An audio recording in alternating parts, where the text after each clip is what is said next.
What's up, ladies and gentlemen, and welcome to another episode of Do You Even Read? With my host, Inkspots. What's going on, Ink? I don't read. I don't. No. I'm doing great, man.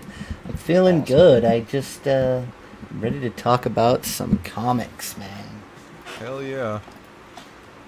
Me too. I am excited for this one. We actually scheduled this one. Last week. We had to reschedule because life always gets in the way. They always say life finds a way. I say life always gets in the way. It gets in the way, dude. That's for sure. That's correct. Especially when you're a plumber. Oh man. Yeah. I imagine so. What's up, Brian Chriskow? Thanks for coming to hang out, man. Much love, old dirty fatty. Thanks for coming to hang out. And we got a flying feline. Hello. What's up, Thank you for chick? coming to hang out. Skull. I called her a chick. What's up, chick? What's up? Okay, it's your funeral. Yeah, I know, right? I'm a dead man. Yeah, man pretty much. Walking. Blah. Hail, Inky, says Brian. What's up, Brian? We got to get on a show together. Oh, yeah. Me and Brian. I want to talk some, science and space and just conspiracy theories and Old West stuff, man. I would love to Hell yeah. just have a show where we talk about history and science. If you're ever interested in something like that, I would love to do that. So. Dude, do it. So set it up on your channel, you know? I probably will, yeah. I just need Seriously. someone that... I need a partner in crime that's interested in that same kind of stuff. So. He's putting out a personal. Looking for a partner in crime, interested in science and history, and talking about such. Dear Abby, dear Penthouse Forum. Yep. That now it sounds like a letter you would write. Is it normal? No.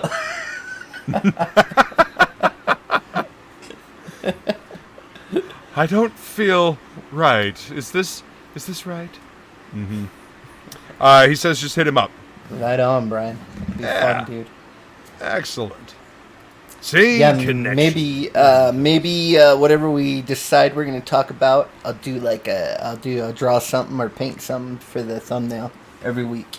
That'd be kind of cool. There you go. Yeah. That is Today, neat. we're gonna talk about Moebius and Silver Surfer, dude. Yep, Moebius and Stan Lee, Parable, Silver Surfer. Now, I actually have the copy that I got way back in the day. Around the same time I got that Barry Windsor Smith Weapon X trade. So we're talking 94. Nice. Yeah. Yeah, I'm in for that too, Brian, if you want to do that for your horror club thing. That'd be fun.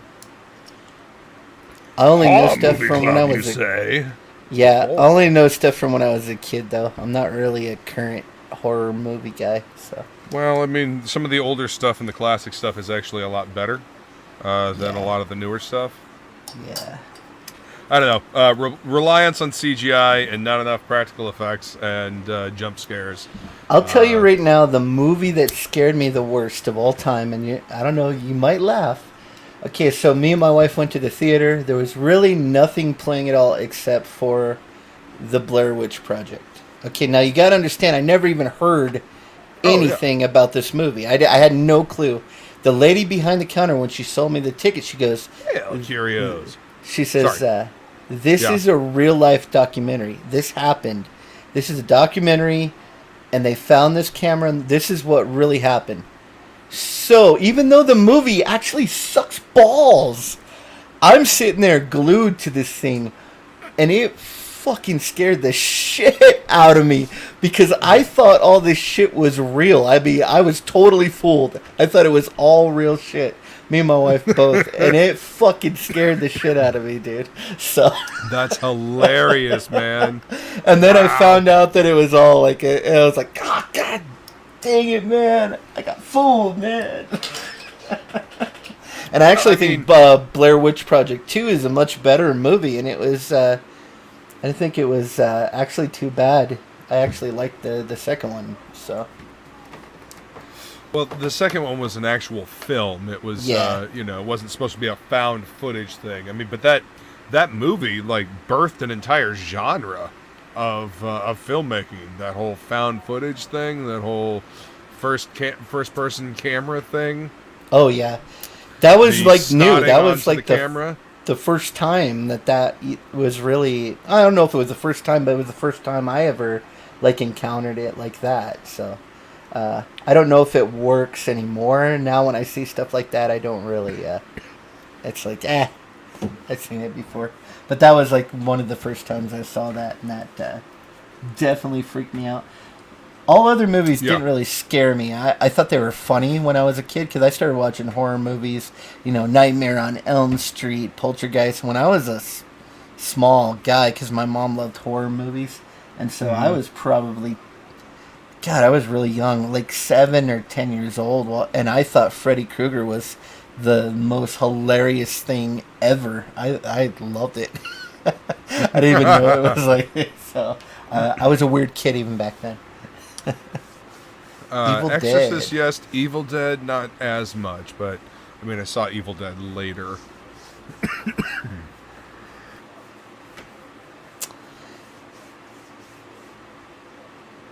I have never seen the Blair Witch 2. By the time the second one came out, the first one had become such a cliche that it was just I just ignored it because of the name. The second one was pretty trippy, man. It definitely was more like a real horror movie, and I liked it. Yeah, I liked the second one. So. Yeah, it's actually you would like it. I think you would like it, Luke. It's kind of like classic horror stuff, and it's pretty good. It's more of a horror movie than the first one was. So. All right, I'll check it out. And Brian says found footage has been done before in Cannibal Holocaust. Okay, I've never seen the Cannibal Holocaust, so I've heard the name, and I mean, there's a half a dozen bands that have like used that as either a song or as a band title. Cannibal Holocaust. That sounds like like when you go out on a date with your girlfriend and you find out that it's her time of the month. Red Wing Holocaust, but whatever. I don't know, it's kind of cannibalism. So much for the show. Okay, see you guys That's next more week. vampirism. Yeah. Thanks for tuning in, everybody. Interesting. It went to a weird place. It's okay. But yeah, the Invasion of the Body Snatchers. That was a fucking freaky as fuck movie. Absolutely. Clown mouth. I am not familiar with that one. Maybe he's calling me a clown mouth. No. I like that though. I could be called clown mouth. I wouldn't have a problem with it. And thus a new nickname was born. Clown Mouth. All right, so I'm going to go ahead and add this to the stream. We are here to talk about Parable by Stan Lee and Moebius. Ink has it digitally, and I have it, let's see. Yes, the real one. Switching my camera. And so this is the first time I've ever read it. I've always heard about it, but I never actually read the book. So, first time. What did you think? I'm gonna let you go first on this one and kind of do your take on the book, and then I'll do mine afterwards because I'm interested to see what you kind of think about it. As always, I think the artwork's beautiful. I mean, yeah.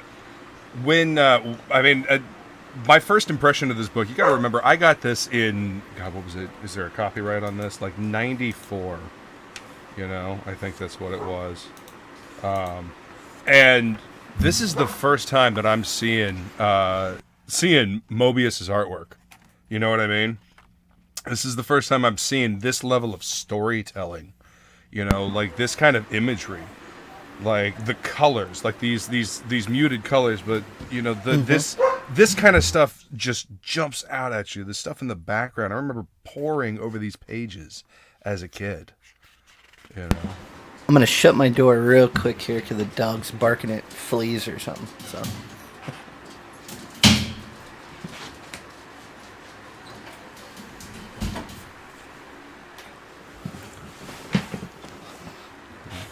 And this fucking page here with this ship, you know, coming down, you know.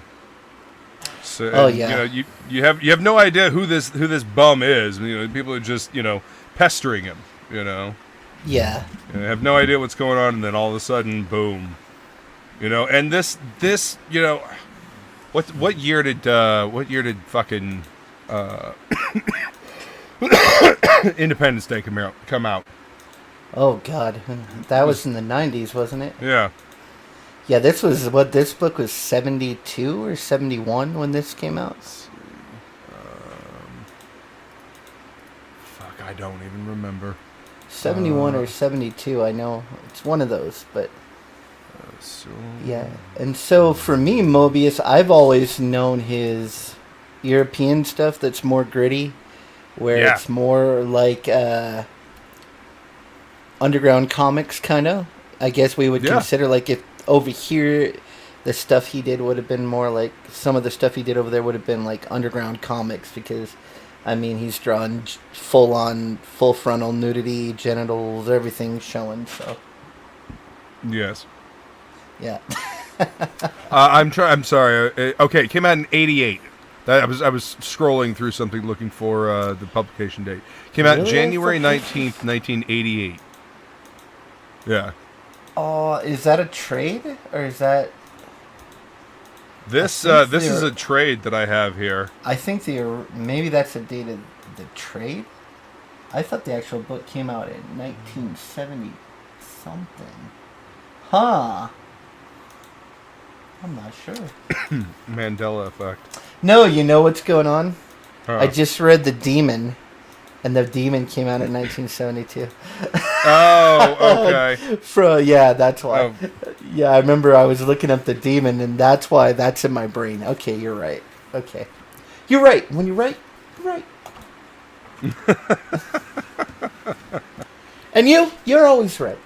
Not always, but I do what I can. Barf. You know,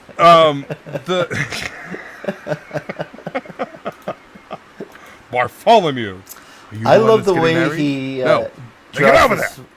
I love the way he draws that woman, the sister of the prophet. I just love the way it's so simple, and then the two-tone colors separate the hair, you know, from the like the front of the hair, the back, and the way that he draws Galactus is out of this world. I don't think I've ever seen a better looking Galactus. Look at that face right there. Holy moly, man. That one on the bottom of your page there. Yeah. Oh, I love that face. That's like rad. Just the detail. I was actually getting lost in this this cityscape up here. I mean, look at the perspective, and just goes off into, you know, infinity. So when you bought this, about how old were you at the time, do you think? Oh, God. I was 94. I was 11. Okay, so this was during Image Comics was going on during this time? Yeah. So this book is such a contrast to that. That's why I'm wondering how, I mean, it would seem like no one would be buying this in that era of comics. You know what I mean? Like they would look at this and be like, this is really simple. Image Comics is out and they have Spawn and, you know what I mean? Yeah. So this is, and then you have this more European, really simple, simplistic style. On some of it's super detailed, but a lot of it's just really simplistic. Not a whole bunch of line weight. There's a lot of dead lines and and really using the color. But you know, there's a lot of detail. Like even like looking at Galactus here, you know, there's a lot of lines, and they're not just aimless lines though. They're lines with purpose. Now, what I will say is the book's Achilles heel, the worst thing about this book, the bad thing, the lettering, dude. The lettering to me is awful. I had a very hard time reading it. Like, I could not read it. I understand. I could not read it. It's definitely a hand done lettering. I don't know if Moebius did the lettering or if someone else did it, but I thought it's very European. I thought the lettering was horrific. Like, I didn't even know what some of the letters were. So like, I was like, what does that say? So yeah, that's probably the worst thing I would say about it. Okay, and then you were saying that you love the colors, right? I love the colors at times. Then I hate the colors. I dislike the way that they color the Prophet, that orange color. Yeah, I always wondered why they did that. It makes him look like an alien, and it does put you out of the story because you're like, especially when he first comes into the scene, like this back here, when they first show him, you're wondering, is he some kind of an alien or something? And if he's her sister, why is she this color and he's like this bright orange color? It didn't make a lot of sense to me. I figure they just did that to make him stand out. Yeah, I mean, I know what they were trying to do with it, but I think it actually because he's not this color throughout the whole book either. They change it up through the book. He actually changes his skin tone through it, and so see on this page he's a lighter orange, more like a super tan Donald Trump color. So I don't know. Maybe they were going for a tan color initially, and they just went a little overboard. Yeah. So that was one thing that brought me out of it too. I thought the artwork was fantastic. I thought the story was a pile of steaming crap. I remember.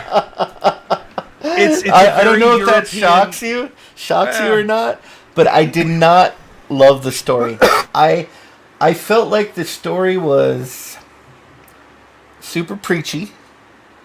This is how do I explain religious metaphor? This is super strong religious metaphor. It really put me off, and also it came across, the whole story came across really like holier than thou. It just did not. The word you're looking for is sounds like is pretentious. Yeah, and that's what I got. Pretentious is exactly the word that I would describe Stan Lee's writing in this. It's like there's too much. It's like it seems like he was so full of himself. He just had to fill all these word balloons. And I'm not going to lie, I got bored at one point and I just skipped over. It's like I get the gist of it. I see the artwork. I think his writing was trying to overpower the artwork, and I know a lot of people are not going to agree with that. But I extremely dislike the story. I dislike the writing style. It's not Stan Lee's usual writing style. He changed his writing style for this book. It did not feel like Stan telling a story. It felt like Stan trying to mimic a European storytelling style. And a lot of the story was describing what was already in the art. I didn't need to know it. I can look at it. I see it. Well, a visual art form. And then he's describing what I'm already looking at. And I'm like, this ain't doing it for me. Some of that is Stan. Some of that is Stan. He's used to like having things described like that. Yeah. I didn't dig it. I didn't dig the story. I love the artwork. I didn't dig the writing. The story, it was a decent story arc. The concept is good. It's just reading it as a kid, I got bored. Reading it as an adult, I see the nuances and the subtlety, that could have been there. But yeah, I don't know. It's like Stan was trying to go for a more adult story, but kind of went a little hammy with it instead of, because I mean, like his look usual at this bombacity. page look at that. Look at these. How many word balloons? Holy crap! Come on. Yeah. That's yeah. I mean, and you see towards the end, like, he just kind of leaves space, like, to throw these word balloons in. Yeah, that's why I was interested to see what you thought of the book. I think the story, the overall story, and I was expecting, from all I've heard of this book, I was expecting. I was top shelf writing. I was expecting, like, this is going to be like one of the best comics I've ever written, and then I went into it, and with that expectation, because I've never read it before, and then I came out going, this is not that good at all. I enjoyed the artwork immensely.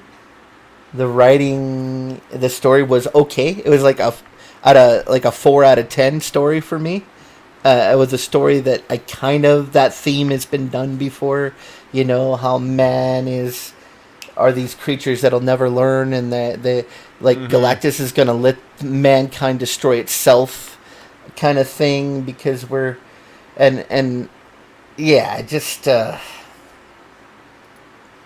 seemed like done before, been there, done that. Too wordy, not my cup of tea. So. Well, again, and sometimes Stan is a bit wordy. I will fully admit that. Like I said, his writing style changed. This isn't Stan's usual patois, if you will. Yeah. I really do feel this was Stan's attempt at writing like a Metal Hurlant story with Silver Surfer. Trying to write to Moebius, but look at that page though. That's I know, right? Beauty. Look at this hand. Beauty. Oh my God! Look at this hand.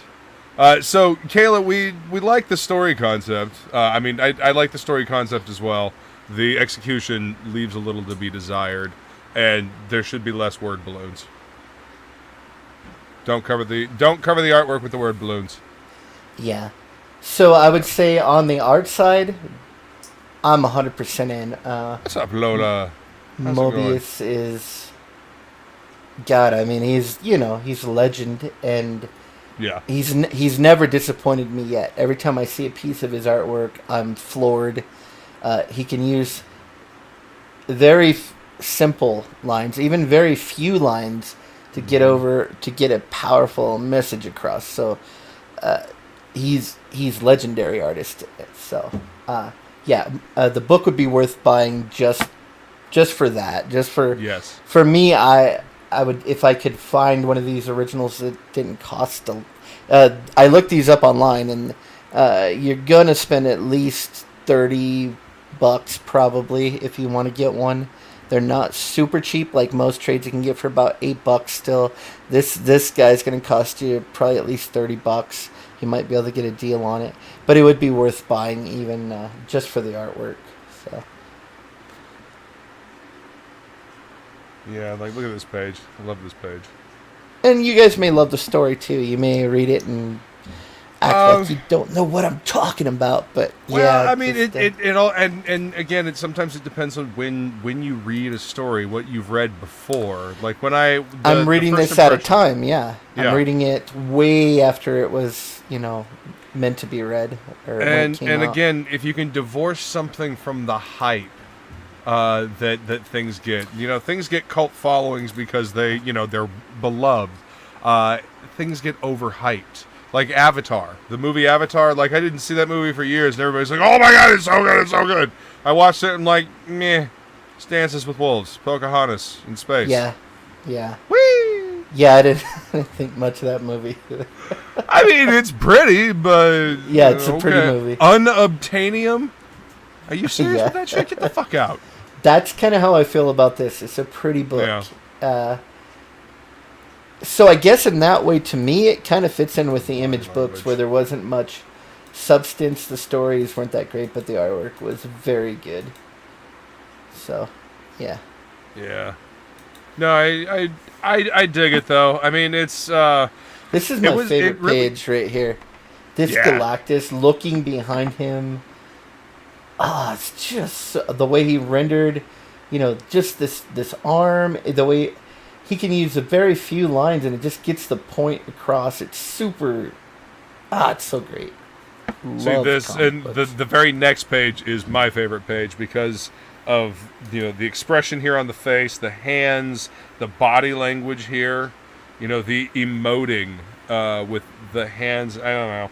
I love the perspective on this panel with the hands and just I don't know the anatomy, the anatomy of the figures. I love it. So as far as story goes.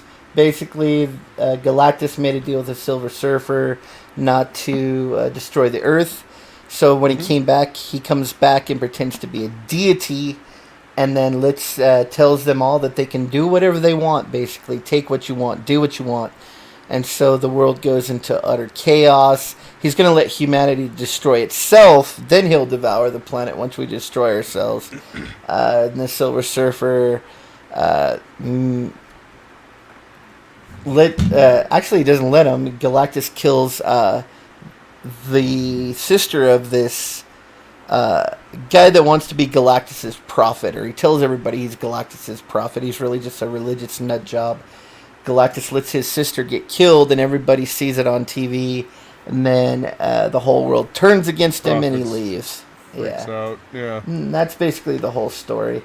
And but then there is a good twist. I will give him that. The twist at the end where, spoilers, guys, if you haven't read it. So after that, everybody wants the Silver Surfer to basically be their god, to be their deity. And so he comes off like a tyrant right away and says, this is what you're going to do. You're going to give me 1/3 of all your money. You're not going to do or say anything unless I say you can. And then everybody turns against him. And it's supposed to be kind of like, it's the human race. We're always looking for someone. We're always followers. We have that mob mentality where we're going to... And that kind of resonates with things that happen today where we have tribes, political tribes or whatever. And a lot of people are following, blindly following. Yeah. Mm-hmm. Yeah, right here. And he does that on purpose. He basically turns the whole world against himself so that they can get back on track. And that he doesn't want to be... Stop relying on a deity to define their lives. He doesn't want to be their deity. So yeah. So that was a decent twist at the end, I guess. Yeah. And that does, like I said, it resonates with kind of things that are happening today in current times. So... Well, I mean, it's almost as if, shit like that was going on back then, too. Oh, look at that black and white. Right. Yeah, that's great. I think his art, actually, especially that piece, looks way more striking in black and white. Looks great. It really does. Look how gorgeous that is. It's gorgeous. And then you got an illustration, I guess, that he did of himself. That almost looked like an Art Adams piece. Like, that's so cool. Oh, yeah. Mort Drucker, someone like that. Yeah. Mad Magazine guys. Those guys were fucking amazing. Those Mad Magazine guys. Like, I never really paid much attention to them until I got older, and then I went back and looked at that stuff. I'm like, damn, these guys are fucking great. Like we had a what was it, the '89 Batman movie, whatchamacallit, Mad Magazine come in, and and it was really crazy to read through. Yeah, so for me this would be a recommend. It's not high on my list. It does not live up to the hype that I kind of bought into about how great this book was going to be, but it's definitely it's a buy for me just because of the Moebius art is just out of this world. He does what he always does and just blows it out of the water. Stan Lee, I think there's a little ego in there, and it's just not great for me. So that's my verdict on it anyway. Yeah, and like I said, I feel like it's Stan Lee out of his element. No Fantastic Four whatsoever in this reality of the Silver Surfer either. Which I remember as a kid really bugging me. I'm like, well, what the hell? I know the origin of the Silver Surfer. What the fuck's going on? There's no Fantastic Four. So it's kind of a what if. Or Yeah, there's no other Marvel superheroes. It's only Yep. him. It's just him in the world.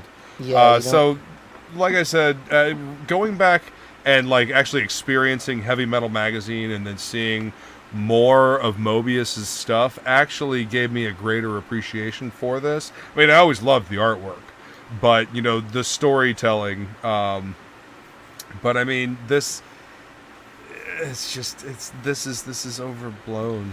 God, there's I so don't think many. it's Like Stan every being page, Stan. every page, so many word balloons. I mean, Yeah. look at this. Holy crap, dude! Look at. It's too much. It's just too much. Like I said, half the time I just skipped them. I didn't read the story. What's up, 24 Eyes? I got the gist of it, and I just skipped to the next page. And If I felt I was missing something, I went back and I would reread it. But it was like, it's too much. It's just, and a lot of it didn't have any substance to it. It was like there was no reason for me to be reading it. So, just filler stuff. yeah, it's just there because I'm Stan Lee and I'm writing. I have to. It almost felt like he was competing.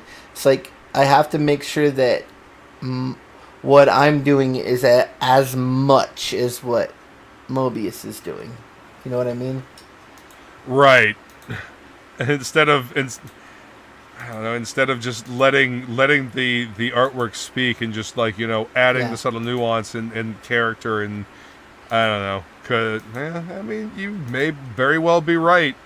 I wonder if the entire concept was his, or if Moebius had a hand in creating the story. Yeah, that could be an interesting thing to. Yeah, maybe this wasn't Stan Lee. Maybe Moebius had a crack at some of this himself too. So, but well, I mean, Stan's famous for doing the Marvel method. So I mean, have a concept that they hammer out. They don't really credit him with any story though. So. No, I mean, it's just the story. It's just Stan Lee by Stan Lee and Moebius. Yeah. I don't see. See, this is. All right, so I got this book in 1998. So yeah, Image is firmly in place at this time when I got this book, but it came out in 1988. So I got this version of it a decade later for $6. And if you're lucky, you might be able to find one online. Yeah. Yeah, I mean, there's plenty of Kayla's saying here some of the other great Silver Surfer books there are and creative teams. So yeah, we'll probably do some more Silver Surfer in the future. But this one was, I wanted to do some Moebius really, and so this was the book that I had always I always hear these rave reviews like this is the best thing ever done, and so then I guess that's probably why I was a little bit let down by it. But overblown expectations. God, look at this crowd scene. And, so good. It's just so good. Very few lines. Yep. Clear, very clear. Point gets across. Expressions on people's faces. See, I do like the colors down here. I like this watercolory. Looks like they colored it with watercolors or something. I love that. Let me see if I can find that page in mine. See if it's the same. But yeah, I think some of the color work threw me off too. Like the Prophet's sister, they changed her hair to hot pink in a couple pages, and I guess I didn't really get the reason behind it. I don't see how that's evoking any emotion or anything. It just causes confusion as to whether it's the same character or not for me. I totally didn't even think it was the same fucking character. Yeah. Wow. I mean, I wonder if that's just like a lighting choice or... Oh, because she steals the helicopter and there's like pink... I don't know. That is really odd because on this page... And then there's just a pink hue. Is it a storytelling mechanic? Like, oh, this is I'm heart... sure that's what it was meant to do, but I think it just... heart-rending moment. You don't want anything taking you out of the story, and I think that the strange... Look, this is a strange thing to do. She's blonde, and you just make her hair hot pink for no reason. And a lot of artists have one face. You know what I mean? Like, they have a female face and they have a male face with small variations.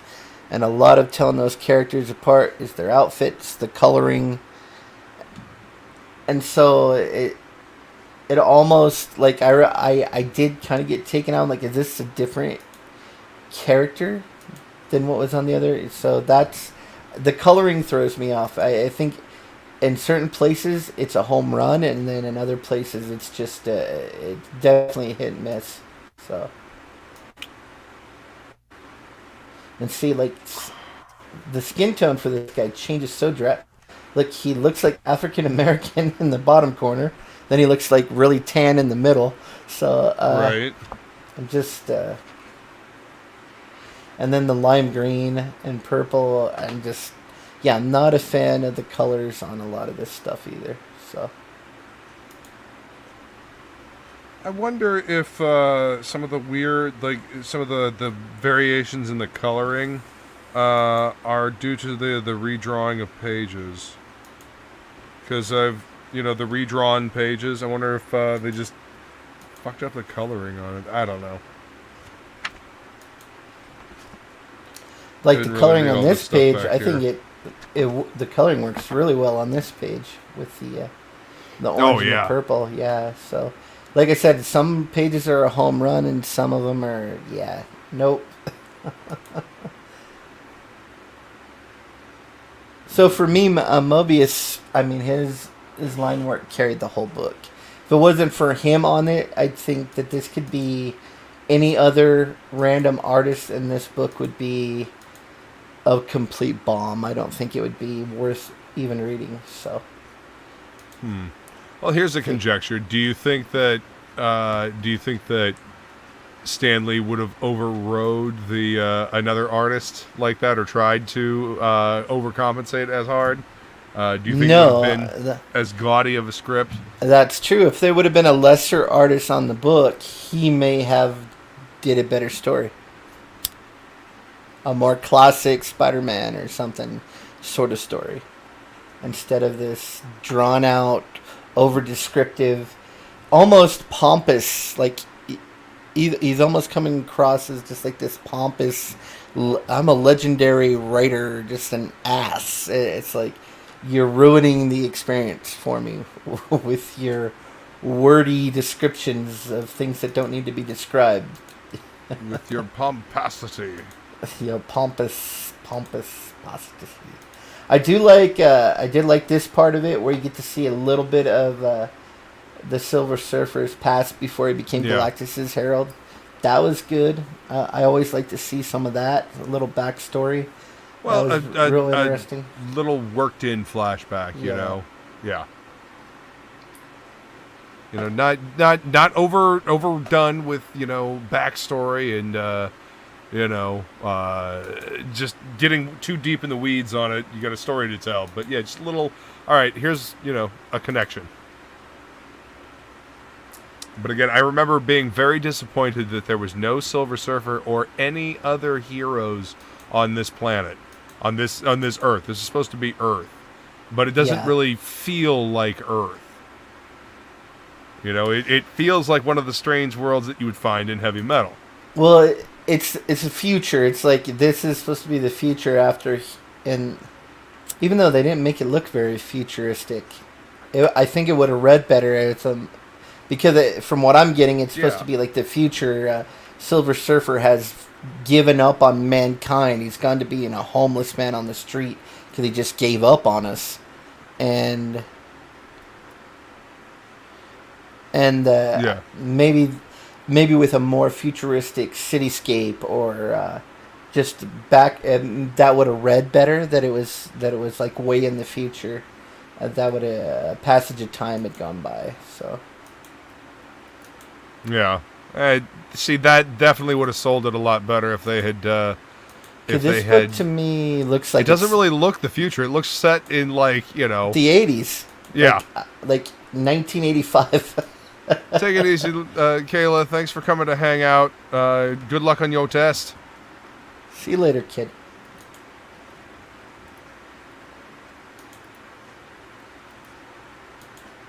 I love that last panel at the bottom of that last page.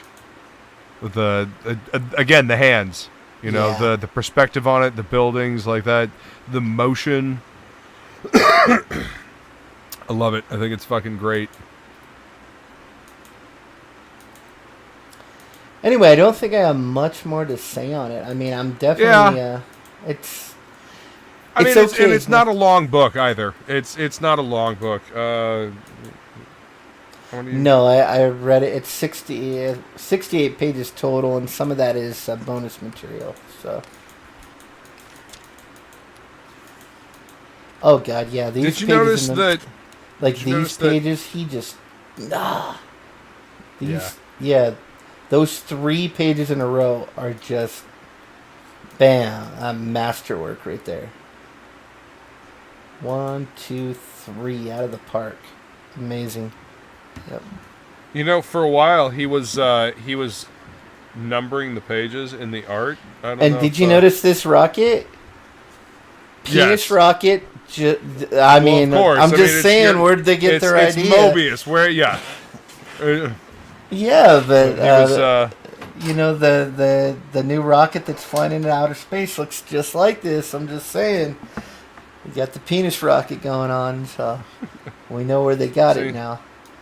And Jesus Christ pose. Oh yeah. Yep. I did find it. There's a good contrast the way the Silver Surfer is drawn. How do I say it? Less, very simple, and Galactus is this detailed, rich character. You know what I mean? Like there's a contrast there to where the hero is very simple, and then the bad guy seems to have more depth. All this complexity. Yeah. Mm-hmm. God, could just look at the way he does his face. So freaking good, man. Yep. Reminds me of like his blueberry stuff.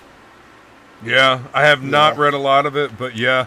The funny thing about the blueberry stuff is that went into that influenced Luke Besson to make Fifth Element of all things. You know, blueberry and the other stuff that Jean Giraud did. Yeah, I have some of his other stuff on here, but I can't show that because it's just way too dirty. Oh yeah, no, that'll super get dirty stuff. Yeah. Oh yeah. I've got a few of those that I ordered because hey, Moebius and Jodorowsky, and holy shit, what the hell did I order? There's some stuff in there that make me blush. Which is no small feat, ladies and gentlemen. Oh shit. Well, guys, I guess we'll go ahead and wrap this one up. Sorry that this took so long to get up off the ground, but we appreciate you guys coming to hang out for this one. And I think we're going to do a newer book next time, right? We're going to do I Hate Fairyland. Yeah, this is one I have never read, so I'm looking forward to reading it. We'll have to pick. I think there's one. The first collected edition is probably what we'll do. Yeah, it's pretty long though. I don't know if you want to do something that long, but well, I mean, it's not so wordy. That's for sure. So. Yeah, and it's Scotty Young just unleashed. Yeah. Yeah, it's gorgeous. Gorgeous. Like he takes his cartoon style to like, to the max. It's like this is the way Scotty Young was always meant to draw when he's on his own project doing his own thing. It's primo stuff. So yeah, that's awesome. Then that is what we are going to be. Do you even reading next? So yeah, find it, read it with us. I will make the stream and make a tweet about it. Hit me up in the tweets or message me and whatnot if you've read it and want to hang out. You guys know the drill. Thanks you guys for showing up, man. That's cool. Yeah. We're glad you're digging this. And if you read it and you want to be in the discussion with us, yes, just DM and you can come on here and give us your thoughts. You may tell us that we're both wrong, which you guys have in the comments. Leave a comment. We love that. We've been told we were wrong a couple of times, so that's all right. I Hate Fairyland is the book that we're going to be reading next. Yeah. Yeah, Scotty Young, I Hate Fairyland. It's that's going to be a fun one because I've had people picking that up in the shop, and I have been told that I need to read it many times. So I'm gonna have to check it out. Yeah, especially since we're doing a show on it. All right, guys, we're going to take off. Thank you so much for coming to hang out. We appreciate you being here, and we will see you next time. See you later. Monster! Take it easy, guys. I didn't mean to cut you off there, Ink. Sign off again, Ink. No. See you guys later. Have a great day, guys.